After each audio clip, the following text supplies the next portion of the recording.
So, this is how to do manga. Manga. First, you know the person horizontal and vertical. You must do the first is the eyes.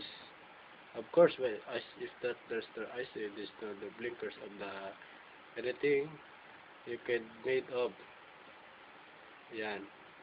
Yeah. So that is the face. Then you look in the forward. This